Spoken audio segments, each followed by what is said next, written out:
out today to hang with us. Hi. I'm so excited, you guys. It's so crazy. You work on these projects and you slave away over them. You worry about them. They're like your children. You cry over them, and then suddenly it's like, oh my gosh, now it's out there in the world, and I get to share it. And I was just live streaming. I saw a bunch of you being like, yeah, we're here, we're waiting for you. And then they came in, they're like, yeah, get out there, they're all watching you. Oh, dang it, I gave all my spoilers away. But it is crazy. Like last night I was so excited as I was, seeing what people thought about it. And I'm just, there's a lot of things that are interesting about social media and how it's changed our world, but I'm so grateful for the opportunity it gives me to connect with you guys and to what is this world we're living in? I just released music and I'm seeing how people are reacting to it in Russia, and I'm able to thank them for getting it and saying that they appreciate it. I'm able to see it in real time. It's like, this is crazy. And sometimes it feels very normal, and then other times I think about it and I'm like, that's pretty amazing. So I just want to say I'm so grateful for all of you and the support you've given me through social media and the love that I have felt from you as I've done this journey and that you've been a part of it with me. So thank you so much.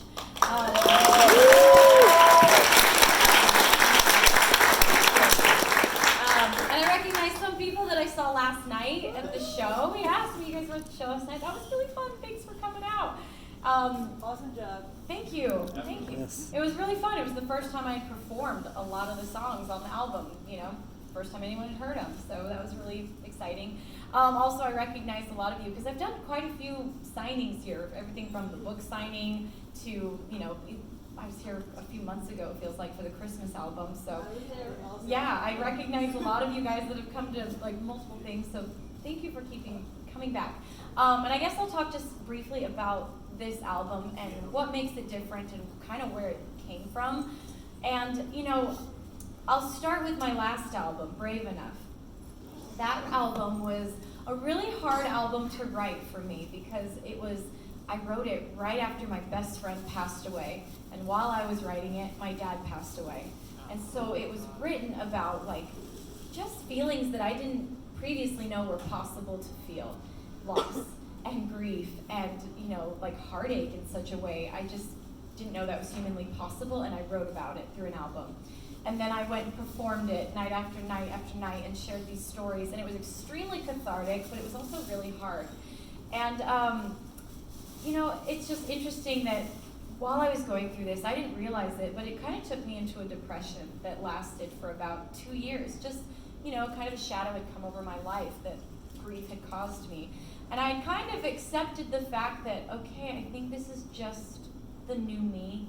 And I think that loss changes you and death changes you, and I need to just get used to this new person that's here. And then about a year ago, it was right before I started writing this album, I felt myself come back fully. And I was like, oh my gosh, it's not that girl, that rose-tinted glasses version of myself, it's not that she was gone or that she died with them. She was just grieving, and she was just covered up a little bit. And I really think that we all go through phases in life where sometimes we're stronger than other times. And that's why this album is called Artemis, is because Artemis is the goddess of the moon. And not only does the moon bring light to darkness, which I think even amongst our dark times we can find light in our lives, we can bring life in our lives, or find light through other people. But also, the moon goes in phases. And sometimes it lights up the whole night sky, and it's bright, and it's glorious, and it's, and it gives light to the world. And other times it gets covered in shadow, and it slowly disappears, so you would look up, and if you didn't know any better, you would think that it didn't exist. But I think that's such a powerful lesson, because just because the moon is covered in shadow doesn't mean that it's not still there, and that it's not going to come back to its full light. And that was like me. Just because we go through hardship, just because we go through times when we are depressed or we're having a hard time or we're experiencing anxiety or, loss or hardship, whatever it is, we can experience hard things and not feel like we've lost ourselves. Because if we keep working on ourselves and if we keep filled with hope, you're still under there and you will come back to your full light. And so that's what this album was written about. I was so excited to, for the first time ever, write an album that spun from feelings of joy. and not wishing for hope and trying to push through to find hope, but an album that was actually written all from emotions of excitement, hope, joy, because that's where I'm at right now. So that was really exciting for me. Sorry. But do you guys have any questions? I always like to just open it up, make it a conversation. Yeah.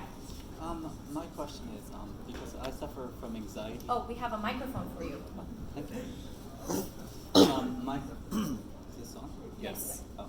My question is because I suffer from a lot of anxiety and depression myself. I've had it my whole life. Mm-hmm. And, lately I've started to actually come out of it after years of therapy. But I'm trying to write a story, but every time I begin writing it, I become really scared that I'm just going to mess it up, that no one's going to read it, it's awful. So how exactly do you manage to write your music without being afraid that people are just going to hate it?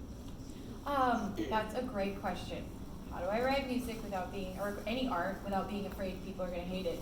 And the answer is, and that's why I say I've cried many times over my album, my art. Anytime I'm in the creative process, my managers will tell you I go through phases just like the moon, where sometimes I'm like, oh dang, this is a good album, this is a good album. And then like 2 days later, I'm like, what was I thinking? This is the worst thing I've ever written, and everyone's going to hate it. And this is not like, I'm not unique in this way. I think almost every artist goes through this, where we judge ourselves the same way you judge yourself as a human, and sometimes you're really hard on yourself. Like, we're the hardest on ourselves. Your art is just an extension of you, and so I find that I judge my art the least when I'm actually okay with myself. And when I'm not okay with who I am, and when I'm struggling here, I'm gonna hate my art. Sometimes it's a direct reflection, sometimes it's just self-doubt, sometimes it's just because I'm having a hard day and I take it out on my art. But I think a really important part of the process is I've just learned to accept that I'm going to do that, and I have to trust the me that was clear when I wrote it, or when I said, this is something of worth, I like this. Sometimes I just have to trust that girl from like a week ago that really was passionate about the song, and be like, today she doesn't believe in herself, but she did then, so there must be something here. And it just, understanding that we do judge ourselves and not taking it personally. Thank you.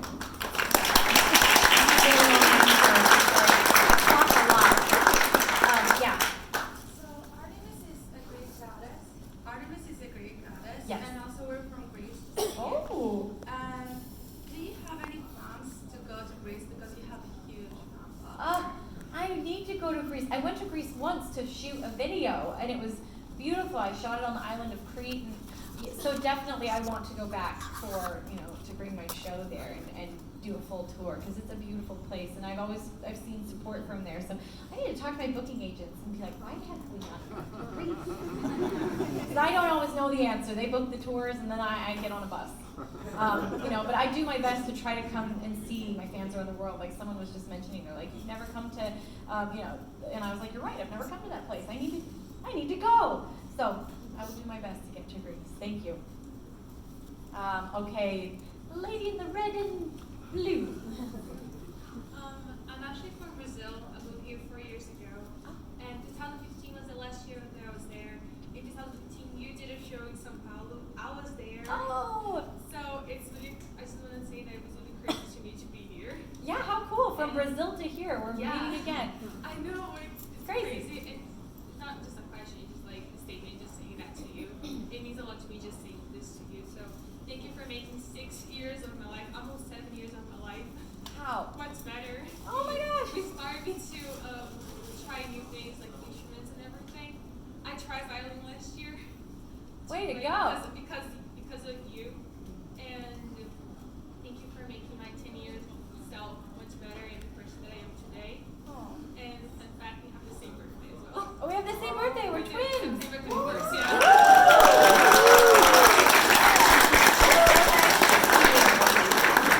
On the opposite side of the globe. That's amazing. Thank you, and thank you for being a part of my journey and for staying with me. It's crazy when people tell me stuff like that, like, oh my gosh, for 7 years I've been listening to music, and I'm like, have I been doing this for 7 years? Or the weirdest one is when young teenagers are like, I grew up to you, to your music, and I'm just like, how dare you?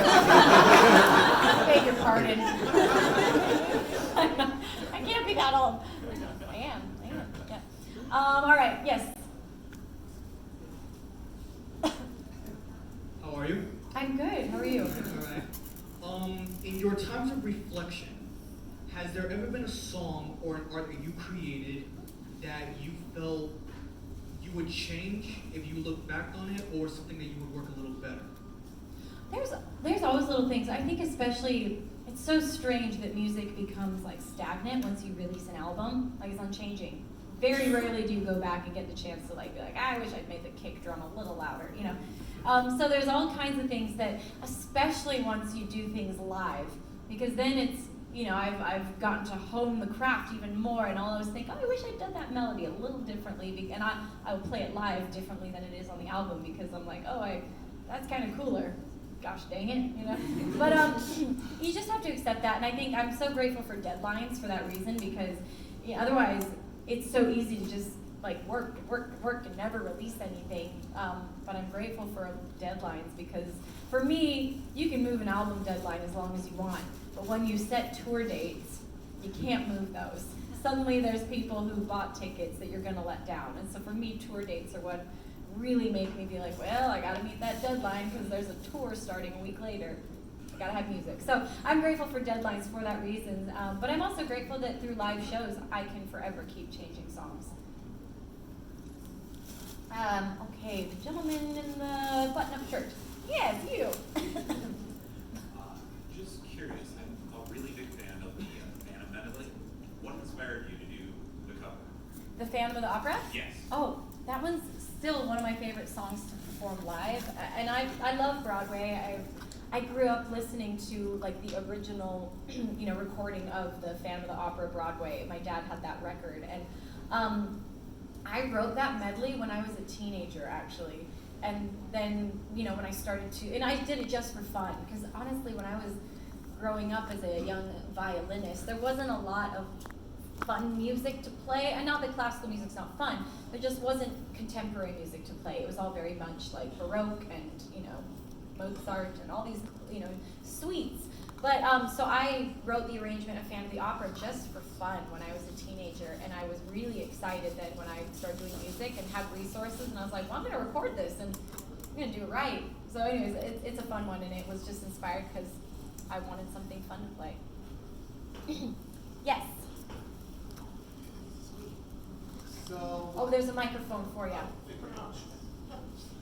so this is my, Got a cameraman and everything. always be prepared. So, this is my second time being here. I was here 3 years ago when you were with your sister when we were at the party. Yeah. And it was a day for my birthday. It was the best birthday present I could ever receive. But back to the present, I listened to the album many times over, and I think to myself, I can ask you, is there possibly a story that's intertwined within this? You say that Artemis is the face of the moon, that by here and see the forest like forever glow, between twilight till the light goes out, underground, aura, and I think to myself, is there something going on? Is each song like a phase of the moon? Is one a waxing gibbous? Is another one a full moon? Is another one waning? I did my astrology. Thank you very much. Wow. Yes.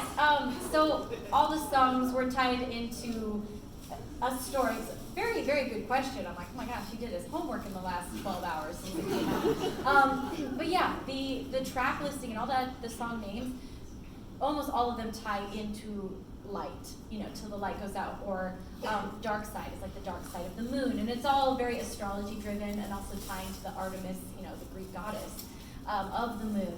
And then secondly, to your question, they do tie into a story, because while I was writing the album, I was also writing a comic book that was inspired by the album.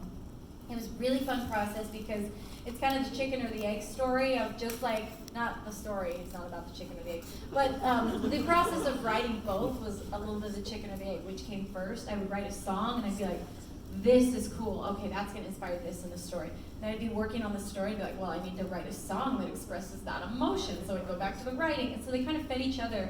The comic book's almost done.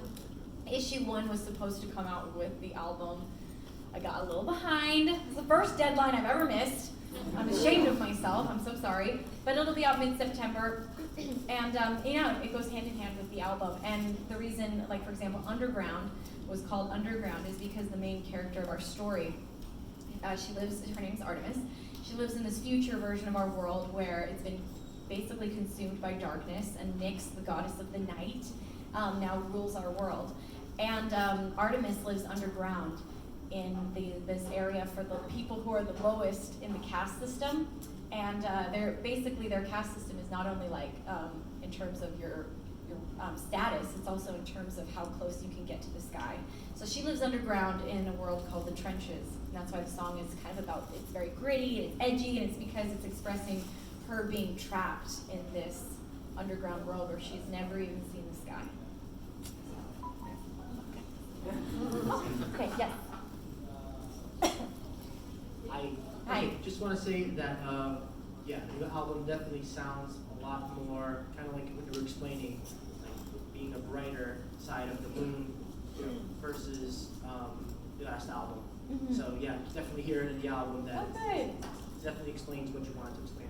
So the question is about Underground. Mm-hmm. While you were on Dancing with the Stars, kind of heard a little bit of Underground in there when we finally busted out the violin. Right. So was Underground written back then, or did you take a bit from Underground and kind of write Underground from that bit? Yeah, so when we did that bit, so when I was on Dancing with the Stars, I think it was here in New York, when we recorded it. I recorded it because we decided I wanted to play the violin in our finale routine. And we had this song, and so Mark and I and like this producer went into a hotel room here in New York City because I was on tour while I was doing Dancing with the Stars. So here in New York, we went in, and Mark brought his guitar, and we riffed around, and I wrote a violin melody that I was going to play in the show.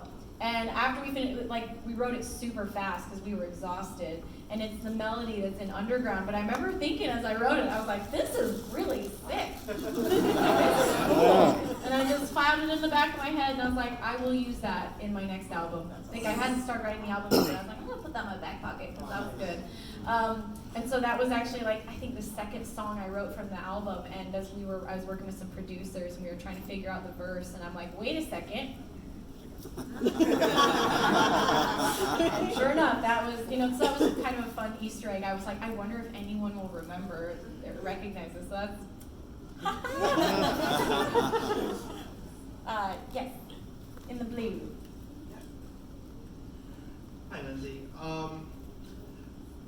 If you remember from Webster Hall over there, especially in the studio 7 years ago. Yeah, were you there? Yes. Oh my gosh! Wow, that was my first ever show.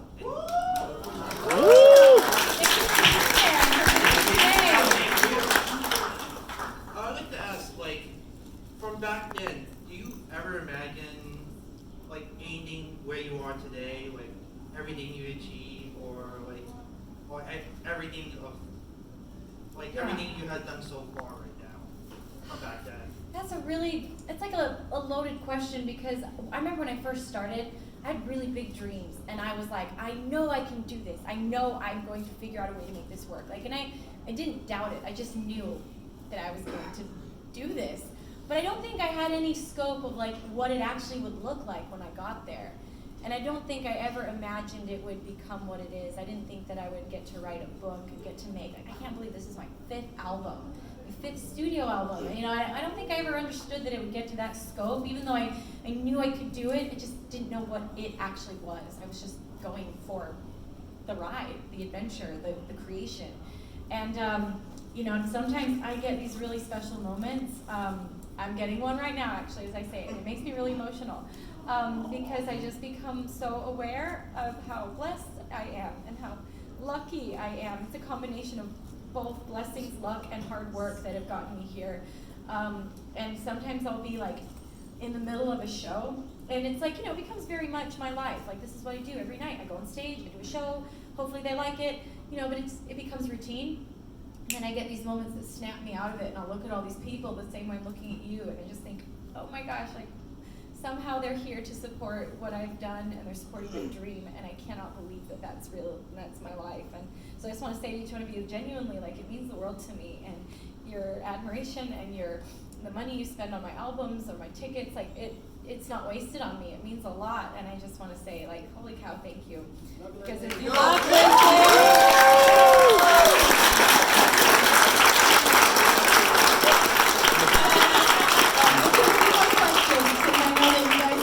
Okay, the lady in the yellow.